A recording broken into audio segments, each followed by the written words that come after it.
কিছু মিডিয়ায় দেখতে পাচ্ছি যে আমাদের বৈষম্য বিরোধী ছাত্র আন্দোলনের ব্যানারে কিছু মানুষ সংবাদ সম্মেলন করে বলছে তারা হচ্ছে আন্দোলন প্রত্যাহার করে নিচ্ছে, কিন্তু আমরা একটা জিনিস স্পষ্ট করতে চাই, আমি একজন বৈষম্য বিরোধী ছাত্র আন্দোলনের সেন্ট্রালের সমন্বয়ক। আমাদের শিক্ষার্থীদের পক্ষ থেকে বিভিন্ন ক্যাম্পাসে যে প্রতিনিধিরা আছে তারা এখন পর্যন্ত কোথাও কোনো ধরনের কর্মসূচি প্রত্যাহার করেনি। যারা এই কর্মসূচিগুলো প্রত্যাহার করতেছে, আপনারা যাদেরকে দেখতেছেন, আমরা ধারণা করছি সরকারের নির্দেশে, গোয়েন্দা বাহিনীর চাপে, অথবা হচ্ছে স্থানীয় যে সরকার দলীয় লোক আছে তাদের চাপে বা কাউকে প্রলোভন দেখিয়ে বা ভয় দেখিয়ে কিছু শিক্ষার্থী দিয়ে এই কাজগুলো করানো হচ্ছে। এগুলোর সাথে বৈষম্য বিরোধী ছাত্র আন্দোলনের কোনো সম্পর্ক নেই। বৈষম্য বিরোধী ছাত্র আন্দোলন গোটা বাংলাদেশব্যাপী কর্মসূচি চালু রেখেছে এবং এখন পর্যন্ত কোনো ক্যাম্পাস থেকে কোনো প্রতিনিধি আমাদেরকে জানায় নেই তারা হচ্ছে গিয়ে কর্মসূচি প্রত্যাহার করতে চায়। তারা সকলেই বলেছে যতক্ষণ না পর্যন্ত আমাদের প্রত্যেকটা শহীদ ভাইয়ের রক্তের হিসাব আমরা নিচ্ছি ততক্ষণ পর্যন্ত আমাদের এই আন্দোলন চলবে। আমরা একটা নিরাপদ বাংলাদেশ গড়তে চাই, আমরা একটা ইনসাফের বাংলাদেশ গড়তে চাই, আমরা একটা সমতার বাংলাদেশ গড়তে চাই। যতক্ষণ না পর্যন্ত এটা হচ্ছে ততক্ষণ আমাদের আন্দোলন চলবে। আপনারা দেখেছেন যে ৭১, আপনারা জানেন যে ৭১-এ ৯ মাস ব্যাপী যুদ্ধ হয়েছে। এবার যদি তার থেকেও বেশি হয় আমরা আমাদের এই আন্দোলন চালিয়ে যাব। যতক্ষণ না পর্যন্ত একটা নিরাপদ বাংলাদেশ তৈরি হচ্ছে ততক্ষণ আমাদের এই সংগ্রাম চলবে। শরৎ জুলাইয়ে আসার পরে আমাদের ভাইদের ওপর গুলি চালানো শুরু করা হয়, আমাদের ভাইদেরকে নির্মমভাবে হত্যা করা হয়। আপনারা সকলেই জানেন গত ১১ দিনে বাংলাদেশে প্রায় ১,০০০ মানুষকে খুন করা হয়েছে, হত্যা করা হয়েছে, শহীদ করা হয়েছে। আমরা এখন পর্যন্ত যে লিস্ট করেছি সেখানেই ২৬৩ জনের নাম আমরা তথ্যসহ পেয়েছি। আমরা আশা ২৪ ঘন্টার মধ্যে এই তথ্যগুলো আমরা পাইছি। আমরা আশা করতেছি বাকি তথ্যগুলো কালেক্ট করতেছি, এই সংখ্যাটা ১,০০০ ছাড়িয়ে যাবে। এই যে এতগুলো মানুষকে হত্যা করা হলো, পরিকল্পিতভাবে সুপরিকল্পিতভাবে হত্যা করা হয়েছে সরকারের নির্দেশে, আইনশৃঙ্খলা বাহিনী এবং সরকারের পেটুয়া বাহিনী দিয়ে এই হত্যাগুলো চালানো হয়েছে। আমরা কি চেয়েছিলাম? আমরা শান্তিপূর্ণভাবে আন্দোলন করছিলাম, আমরা কোটার একটি যৌক্তিক সমাধান চেয়েছিলাম। আমাদের কোটার যে যৌক্তিক সমাধান আমরা দাবি করেছিলাম সেটা করেছিলাম নির্বাহী বিভাগের কাছে। আমরা শুরু থেকেই পরিষ্কার করে আসছি আমাদের আদালতের সাথে আমাদের আন্দোলনের কোনো সম্পর্ক নাই।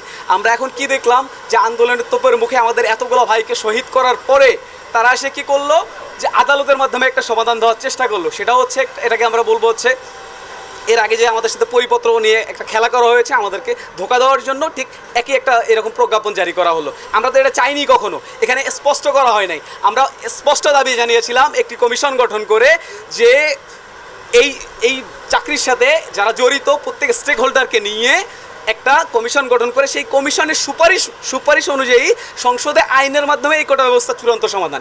আজ পর্যন্ত সেটা হয়নি, যার কারণে আমাদের সেই আন্দোলন এখন পর্যন্ত চলমান আছে। কিন্তু এই মুহূর্তে আমরা কিন্তু শুধুমাত্র কোটাতে নাই, কোটাতে থাকার কোনো সুযোগও নাই। আমাদের এতগুলো ভাইকে, এতগুলো বোনকে শহীদ করা হয়েছে, গোটা দেশে ছাত্র জনতার উপর নির্মম বর্বর হত্যাযজ্ঞ চালানো হয়েছে।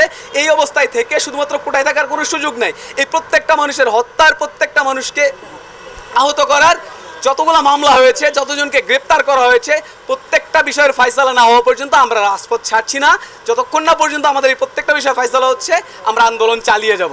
যাতে অছাত্র মাদক অস্ত্র পুনরায় শাহজালাল ইউনিভার্সিটির কোনো হলে ঢুকতে না পারে এবং সারা বাংলাদেশের বিশেষ করে সিলেটের যাদের গণগ্রেপ্তার করা হচ্ছে, যাদেরকে গুম করে রাখা হয়েছে, তাদেরকে আমাদের বেঁধে দেওয়ার সময় সেই ২৪ ঘন্টার ভিতরে আপনারা দ্রুত মুক্ত দেওয়ার ব্যবস্থা করুন। যদি সেটা না হয় আমাদের আলটিমেটাম শেষে আমাদের কেন্দ্রের সাথে সমন্বয় করে এর সাথে বৃহত্তর এবং কঠিন কর্মসূচি দিতে আমরা বাধ্য হব। সিলেটের যে আমাদের আন্দোলন হচ্ছে সেটা শুধুমাত্র শাহজালাল বিজ্ঞান ও প্রযুক্তি বিশ্ববিদ্যালয়ের ছাত্ররা নয়, পুরো সিলেটের blue blood, Madan Mohan college, MC college, Metropolitan university সহ সকল শিক্ষা প্রতিষ্ঠানের শিক্ষার্থীরা অংশগ্রহণ করেছে।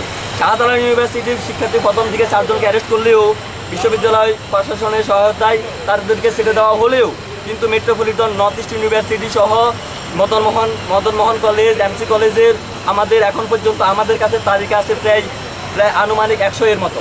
তাদেরকে এখনও পর্যন্ত মুক্তি দেওয়া হয়নি এবং মুক্তির কোনো কথা আমরা এখনও শুনছি না। তাছাড়াও যেসব সাধারণ জনতারা আমাদের কাছে এসে আমাদেরকে সহায়তা করেছে বিভিন্নভাবে, তাদেরকেও গ্রেপ্তার করা হয়েছে, এখনও পর্যন্ত তাদের কাউকে ছেড়ে দেওয়া হয়নি। আজকে যখন তুলে নেওয়া হয়েছিল, প্রথম দিকে ৩ জনকে তুলে নেওয়া হয়েছিল, পরে আমরা খবর পেয়েছি আমাদের সার্জিস ভাই সহ আরও কয়েকজনকে তুলে নেওয়া হয়েছিল এবং কি শুধু তাই নয়, আমাদের অনেকে গৃহবন্দী করে রাখা হয়েছে যাতে করে তারা কোনো কর্মসূচি দিতে না পারে, তাদেরকে অত্যাচার করা হচ্ছে। অনেক ভাইদেরকে ঢাকা সহ বিভিন্ন শহরগুলোতে গ্রেপ্তার শুরু হয়েছে। সেই প্রেক্ষিতে আজকে আমাদের ভিত্তিক কর্মসূচি তার পাশাপাশি আজকে আমাদের সারা বাংলাদেশের গণসংযোগ চলছে এবং আমরা আমাদের কেন্দ্রের পক্ষ থেকে 24 ঘন্টার একটা আলটিমেটাম দেওয়া হয়েছে। যদি সেই জন্য আমরা আজকের যে কর্মসূচি সেটা চলমান আছে। আর যদি 24 ঘন্টার ভিতরে যদি আমাদের মেয়েদেরকে মুক্তি দেওয়া না হয়, যদি বিশ্ববিদ্যালয় হলগুলোকে হল প্রশাসনগুলো খুলে দেওয়া না হয়, যদি আগের মতো স্বাভাবিক অবস্থা করে না হয়, অনলাইন কাটডাউন বন্ধ করে না হয়, কেন্দ্রের সাথে সমন্বয় করে আমরা আগামীতে আরও বড় এবং কঠিন কর্মসূচি ঘোষণা করব।